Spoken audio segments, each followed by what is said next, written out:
In this episode of the Smart Community Podcast, I have a great chat with Colin Kinner.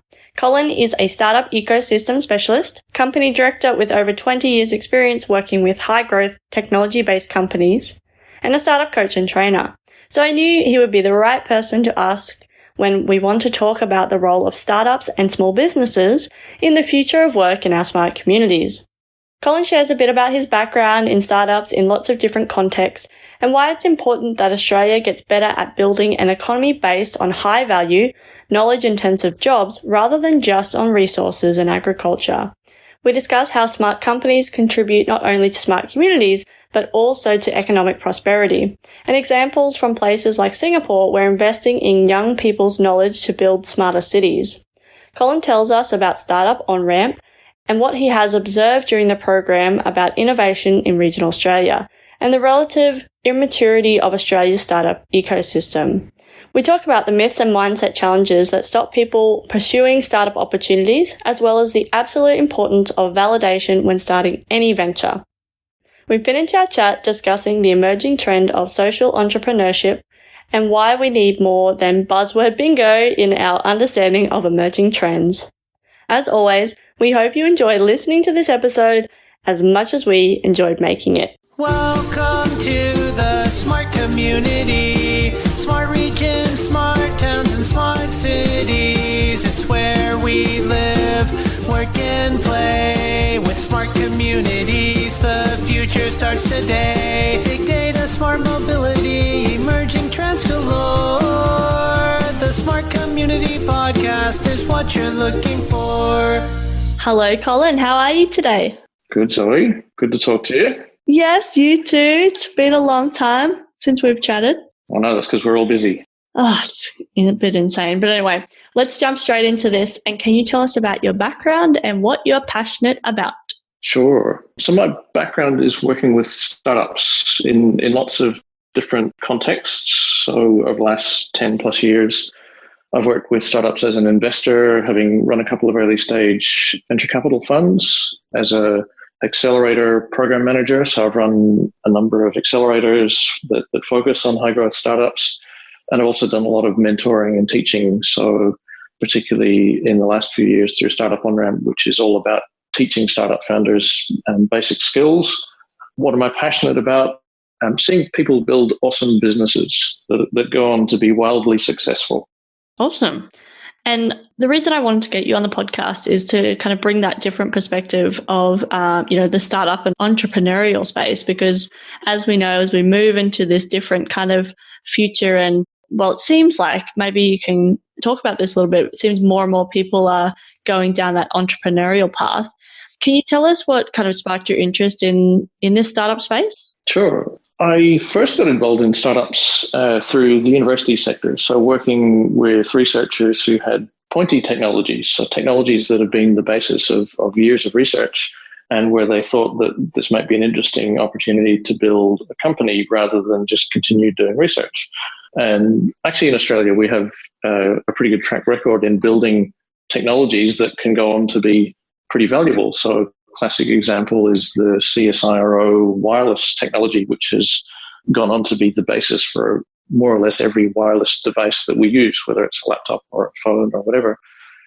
So I got excited about working with people who had technologies that could be the basis for companies. And that got me started in working with high growth companies. And it occurred to me that actually in Australia, we're not doing anywhere near enough of this.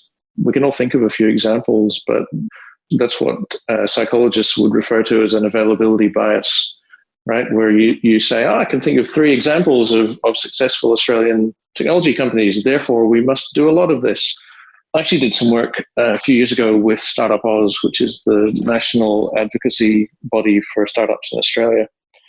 And we looked really deeply at how we're performing in Australia in terms of which we're producing high growth technology companies, and compared that against other countries.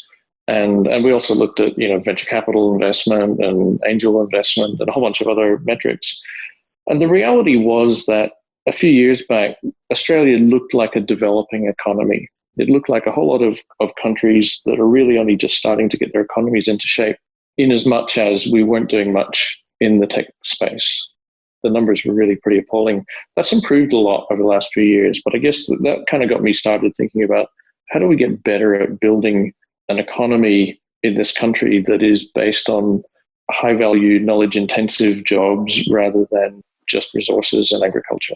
We're looking at Australia and we're built on resources. And then you look at somewhere like South Korea that's quite advancing quite quickly, and they have such a diverse range of export products or services.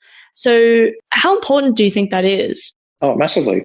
So there's been some research done by MIT that has led to a thing called the Economic Complexity Index, which is basically an analysis of the economic outputs of a country and then use predict for prosperity as a nation. And what the research has shown that the more diverse the economic outputs of a country, the more successful that country will be economically in the medium and long term. And it stands to reason, right? So if you're really good at one thing, then all it takes is a downturn or some changes in the global economic landscape in relation to that one thing, whether it's resources or making computers or whatever it is, then you're really exposed. And in Australia, if you look at our economic complexity ranking, we're ranked 59th in the world out of 200 and something companies that are in this index. And so you mentioned South Korea, they're actually ranked 6th in the world. And it's because they're really good at creating a whole diverse range of high-value, knowledge-intensive industries, whether it's software or hardware or advanced vehicles or marine radar. They do all manner of stuff. And if you look at Australia's economic outputs, it's kind of massively dominated by resources. I think that's a real concern. Mm-hmm. And I guess in the future of work and where we're going, how important do you think the startup space is to, when we're talking about smart cities? How do you think that startups and entrepreneurs can help cities make things smarter? Yeah, look, I think they're really important because, a smart city, in my view, a big part of being a smart city is that you're building smart companies, smart industries. So there's always going to be a role for population servicing businesses, whether it's hairdressers or plumbers or whatever. But I think the economic prosperity of a city or a region anywhere in Australia or anywhere in the world really relies on building knowledge-intensive companies. And so I think a lot of cities are doing well. So, South Korea is probably a good example where there's been a national effort. I think Singapore is a really interesting place to look at. They've made some really big commitments around city-based smart industry development. So a really good example is the Singapore government's National Overseas Colleges program, where for several years now they've taken several hundred uni students in the National University of Singapore and given them a 6 to 12 month internship in Silicon Valley. And more recently, they've added in other cities like Beijing and Stockholm and London and Tel Aviv, where they've said, you know what, we're only going to become a smart city if we get our young people exposed to startup hotspots around like Silicon Valley and Tel Aviv. And they've now got several thousand alumni of that program who have experienced those startup hotspots. And then as a quid pro quo for the government supporting them in doing that, they have to give at least a year back to Singapore to share their learnings, share their networks. And what's happening is it's actually had a very big impact in spawning a wave of entrepreneurship and a whole bunch of people saying, actually, you know what, that's part of the role I want to play in my city. And what are your thoughts on regional Australia as well, and how one is the startup ecosystem or space or whatever you want to call it out there, well, out here I am in Toowoomba, different, and are there different supporting mechanisms that are required so we can really enhance the space and support and nurture, small business and startups? Yeah, look, it's obviously a very different landscape if you're comparing regional Australia with Singapore or Silicon Valley. It's not a meaningful comparison, but so a big part of what Startup On-Ramp does is provide training and mentoring programs to startup hubs across regional Australia. And it's been really interesting to see the diversity of some of the regions in terms of how much they're doing around innovation and entrepreneurship and how ready they are to help people build technology companies. We've seen some regions where Coffs Harbour is probably a good example. They have made a pretty big commitment as a city and as a region that they want to foster the development of tech companies, high growth companies that will be global from day one rather than domestic or locally focused. So they're making pretty good inroads in building an ecosystem to support these kinds of companies. I've also seen a bunch of other regions where this is totally new to them. The idea that people would build global companies from where they are in their region is totally foreign. So I think we've actually got a pretty big task as a nation to help some of those regions to get started. And some of it is even just understanding that there are other kinds of companies they could be building that are global from day one. And have you seen a shift in the entrepreneurial space? Are there more entrepreneurs, less entrepreneurs, more focused on different sectors, or what are the trends and things that you're seeing in this space? Yeah, look, I think there's definitely a strong upward trend in terms of interest in startups and entrepreneurship. I think people realize that selling their time is kind of a mug's game. I mean, I think it's maybe an unkind way of expressing it, but I think people are realizing that there's only 24 hours in a day and you can only sell a certain number of them, whether it's as an employee or a contractor or a consultant or whatever. And for people to get ahead, they really need to be thinking about how they can build an asset, something that they can monetize that is not directly connected to how many hours they're prepared to work. So I think that's a realization people are having, but it's slow. If we were in Silicon Valley and someone was thinking of what kind of business they can start, they'd ask their friends, and 3 out of 4 of their friends would have done tech startups. But we're not in Silicon Valley, and in some regional areas, this is a pretty new concept. Yeah, absolutely. And I've been thinking about in the future of how we're working. And do you think, and I mean maybe this is an obvious answer, but do you think we'll see more and more people having their own startups and things while maybe they have a contract on the side, and how that will actually shift and change if you are a traditional employer, I think is going to be huge. But do you have any thoughts or insights into that space? Yeah, look, I think it's actually one of the big myths that I think stops a lot of people from pursuing startup opportunities. There's this kind of mindset that says, oh, I couldn't possibly do that because I got a job. So, I'll stay in my job.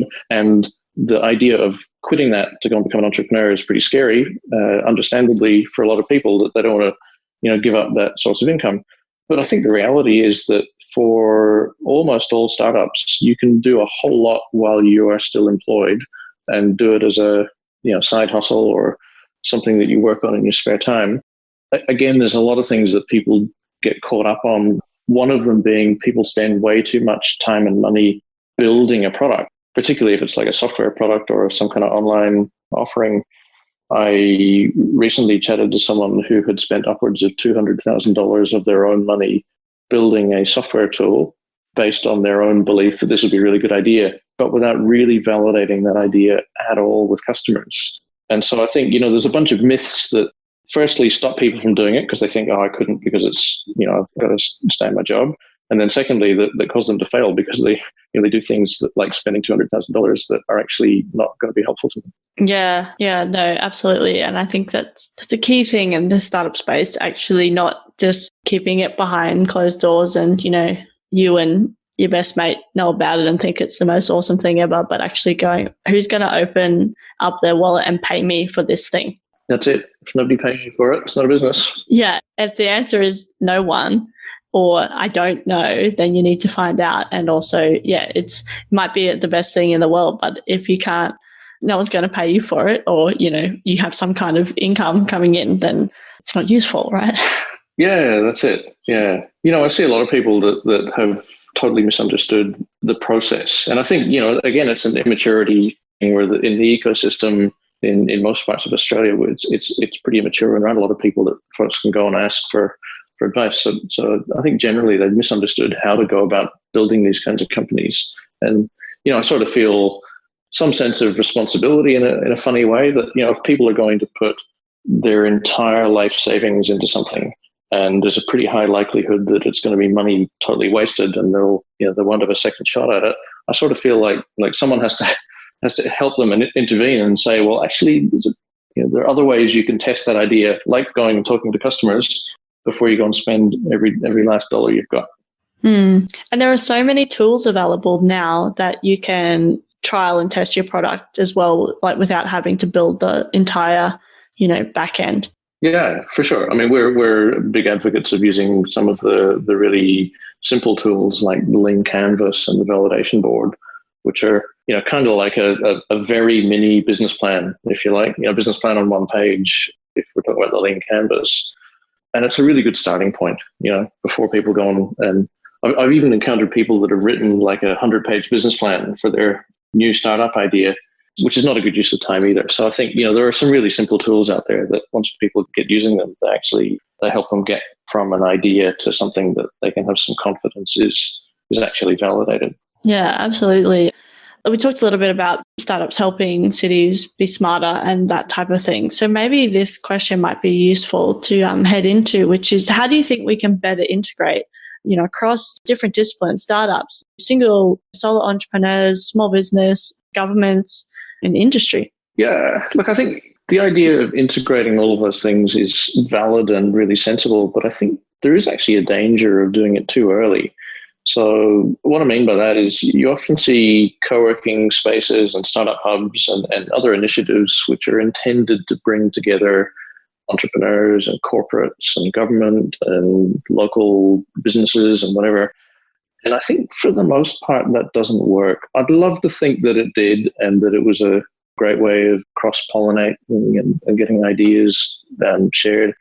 But the reality is, if I'm an entrepreneur and I'm building a global tech company, one that, while I might start in whether it's Toowoomba or Cairns or Gippsland, doesn't matter. But if I'm going for a global opportunity, the likelihood of a really good customer happening to also be located in the same region as me and maybe even in the same co-working space is extraordinarily low.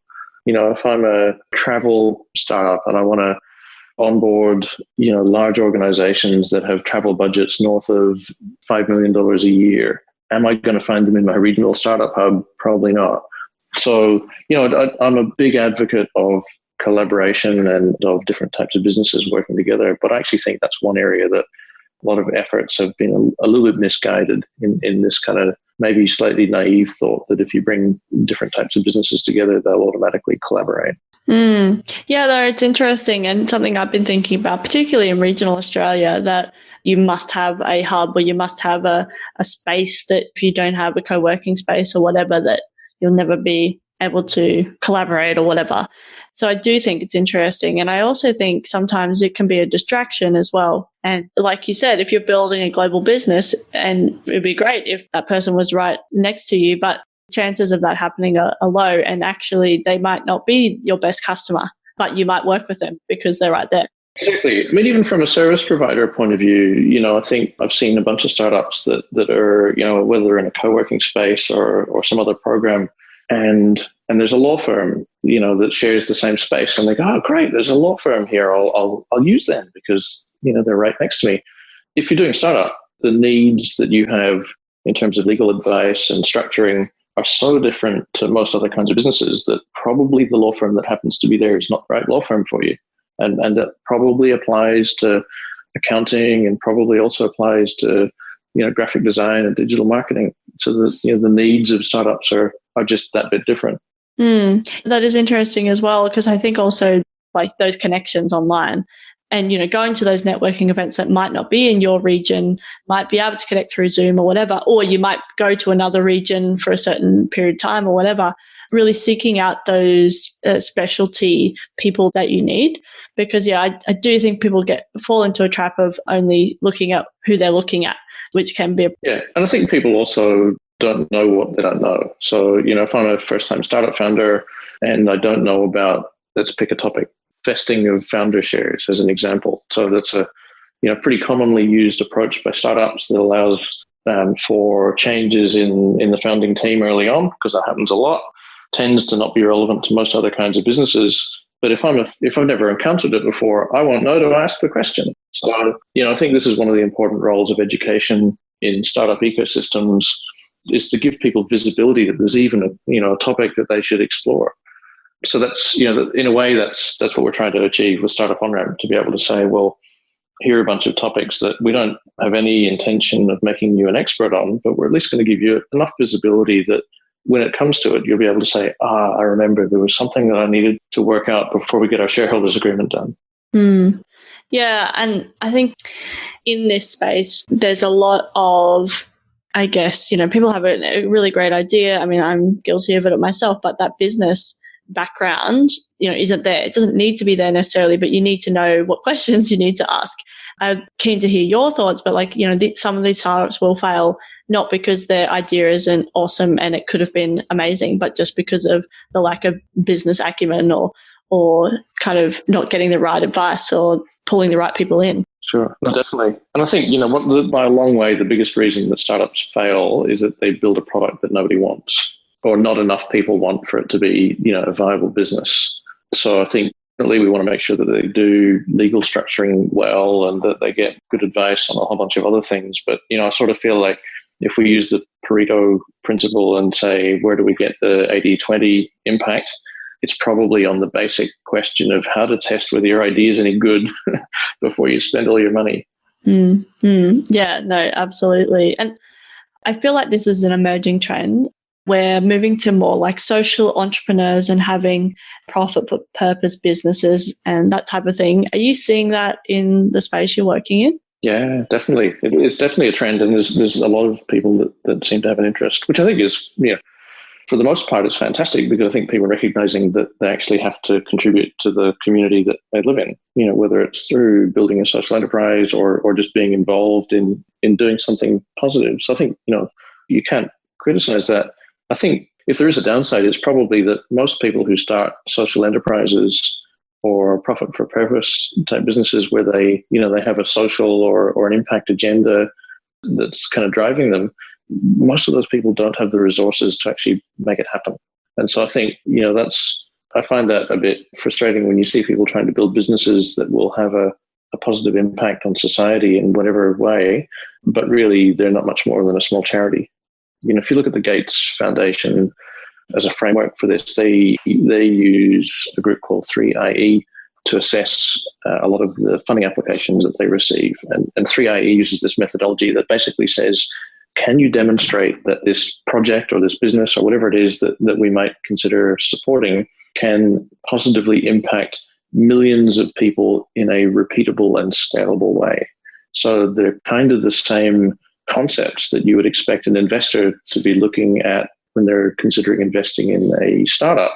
So it's kind of the same rationale, I think, has to apply, that there's not a whole lot of point in setting up a social enterprise where you're going to be everything you do, you need to have your hand out looking for somebody to donate some money so that you can go and do the thing. And then you do it, and then you put your hand back out again and say, we need more money to do the thing again. I think some of the most impactful social enterprises have learned a lot from for-profit startups as far as kind of scalability and repeatability goes. So what is the difference between a startup and a small business? I meant to ask you before. Oh, I'm glad you asked that. That's one of the really important things, particularly for regions. So a startup is a small business when it starts, because when you start, every business is a small business when it starts. The difference is that startups can become really big businesses, and the ones that do it well can become big really rapidly. So we all know successful tech companies. I mean, you just need to look at on the front screen of your smartphone and look at some of the icons and think, okay, what have I got on my phone? I'll look at it now. So I've got Twitter, I've got Apple, I've got Strava, I've got Voxer, I've got PayPal, Dropbox, LinkedIn, and the list goes on. And those are all companies that are worth, if not billions, tens of billions of dollars. That's kind of where we should be aiming, I think. Did that answer your question? I think so. I mean, for me, listening to in Startup On-Ramp was like we start off as a small business, but yes, the potential to grow without increasing your costs so much. So that kind of upward tick, but your costs, because you're, I guess, selling the same thing, or, the service is automated in fashion or scalable because it's not a one-for-one relationship. Yeah, I think scalability is an important theme. And businesses become scalable when they leverage the internet to be able to deliver whatever their product or their service is. The other attribute that's probably worth mentioning for startups is that they tend to be investable businesses. Whether they need to raise money from investors is another question. And a lot of them, if they're smart, they can just grow by using customers as their source of funding. But a really interesting way to look at it is to say, well, is this a business that an arm's length sophisticated investor could take a look at and say, you know what, this is something that I see as sufficiently high growth potential that I'd put my money in it. And investors know that startups are risky, so for them to compensate for that risk, they have to see a lot of growth potential. And so that's an interesting way to kind of say, well, is this a startup or is this some other kind of business? Mm-hmm. And I guess it's just making that distinction and then working out where you want to go, because there's nothing necessarily wrong with having a small business, right? No, absolutely. And I think most people who want to start businesses are best suited to starting small businesses. So I'm certainly not an advocate of everyone in every city saying, oh, well, that's it, I'm going to go start a global technology company, because they're pretty hard and they're not the sort of thing that everyone can or should do. So I think that's actually one of the interesting questions for any individual, is to say, well, how do I know what kind of entrepreneur I should be? Mm. And how do you think that cities and regions and kind of, I guess, local government or other agencies that are working in this kind of smart city space, how important is it to engage or work with startups?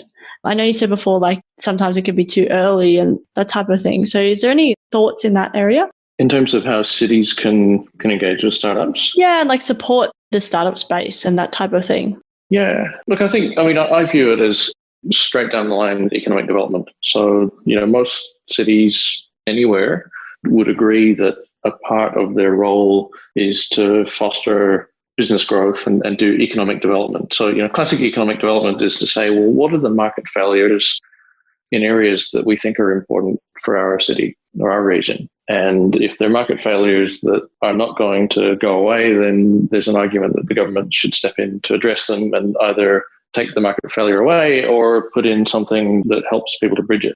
So a classic example of a market failure is lack of seed funding. So in Australia, we have arguably a pretty decent amount of venture capital. We have a growing amount of angel investment, which tends to be the step before venture capital, but we have almost zero seed capital. So seed being at the stage when someone says, I really have a good opportunity, but I haven't really launched a product and I haven't got any revenues yet. Very few investors would put money into that.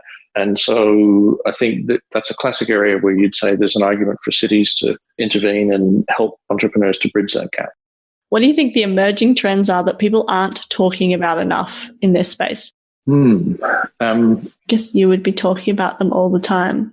Yeah, look, I don't actually know that there are. I mean, everyone knows what the emerging trends are around kind of, blockchain and machine learning. And I think actually that there's not a whole lot of sense in saying, well, here's a trend, and so everyone should jump on a bandwagon. I've been to a whole lot of startup pitch events where, it seems like every startup that pitches says, well, hey, we've got artificial intelligence, and it's almost like buzzword bingo, where we've got AI and ML and VR and AR and drones and blockchain. Yeah, that's it. So yeah, bingo. So those things are obviously important, and they are real trends. There's a heap of emerging opportunities in all of those areas. But I think I've seen cities and mayors, if I can say this, mayors are actually probably guilty of this more than others. I've met a bunch of mayors who've been to CES or some other major kind of tech conference, and they come back saying, our city's going to be a leader in machine learning.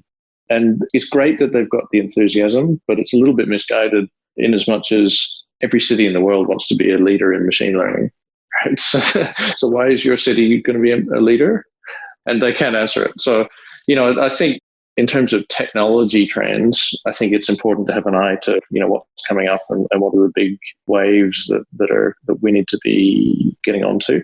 But I think there's also a danger of getting too caught up on hype and buzzwords instead of just saying, let's build businesses. It doesn't really matter what kind of businesses they are. Yeah, no, awesome. Love that. Well, Colin, it's been so great to chat with you. Thank you so much for coming onto the podcast. Oh, it's been a pleasure. Always good to chat, Zoe. Yeah, we do need to catch up for coffee in real life at some point as well. Sounds like a plan. You're on. Excellent. I just have one last question, which is how can people connect with you? Sure. Website is startuponramp.com. We always have a lot of information there about programs that we're running all around the country. On Twitter at Colin Kinner. We're also on Facebook and Instagram, et cetera, and LinkedIn. And always looking to talk to other regions that are, at that point of deciding that they want to build their startup communities, because I think it's something we're mission-driven. I think it's something that we really want to get behind. Yeah, awesome. And I realize I haven't even asked you about Startup On-Ramp. Can you just give us a 101 before we wrap up? Sure. So Startup On-Ramp is a series of training and mentoring programs for early stage startup founders. It was started in Brisbane 3 years ago. I started it based on a realization that we actually have lots of people who could be really good startup founders, but who just don't start companies, often because they don't know what to do, they don't have the skills. And particularly in regional areas, we don't have a network of people that we can go talk to and say, hey, how do I do this? So we built the program over the last couple of years to being national. We're strongly supported in Queensland by the Queensland government through Advanced Queensland. So that's helped us to roll the program out to about a dozen regional startup hubs. And we're also doing that nationally by bringing startup hubs together so we can train them to deliver the program. So I'm a strong believer that we need to be helping different regional startup hubs to develop their own capabilities and skill sets. So we work with them to get them in a position to deliver the program to emerging entrepreneurs in their regions. That's awesome. Thank you for that. And yeah, it's been excellent to chat with you. I should mention that it was great. I did Startup On-Ramp myself when was that? July? Yeah, would have been July. We did the the 2-day intensive program. And it was really great because although I don't know if I have a startup or a small business, but anyway, I have some kind of thing that I do, which I love, but just learning all the other things behind that with the investing and the vetting and... Vesting. There you go. Vesting and those type of things, just thinking about those. And then obviously bringing in other startups, successful or emerging startups and that type of thing to hear from them and really learn from their journey, not just the stuff, you see on social media, but actually being able to dive a bit deeper. So yeah, it was really, really useful. And thank you so much for putting it on and letting me be a part of it. Oh, I'm glad you did. And in fact, it's really good to hear that's your observation, because that's exactly what we're trying to do, is to say, well, look, let's bring in other entrepreneurs that can share their experiences and not the glossy, haven't we been so successful? We've raised hundreds of billions of dollars and everyone should just be amazed. It's more saying, well, what are the things that, very specific things that we did that were helpful or not helpful, and you can learn from that. Absolutely. Well, thanks so much, Colin. And we'll say goodbye for real. I think we've said goodbye 3 times now. And it's been great to chat with you. And yeah, I look forward to that coffee when I see you, when we happen to be in the same place at the same time. Yeah, sounds like a deal. Cool. Thanks, Zoe. Thanks. Bye. All right. Cheers. Cheers. Thanks so much for listening to the Smart Community Podcast. Show notes for this episode and all other episodes are available on our website, mysmart.community. If you have any questions for us or any of our guests, you can email hello@mysmart.community or find us on the socials. We are on LinkedIn, Facebook, and Twitter @SmartComPod. That's com with 2 M's. If you are enjoying the podcast, please leave us a rating and review at wherever you listen. This really helps us reach more ears, so thank you in advance. As always, I hope you enjoyed listening to this episode as much as I enjoyed making it.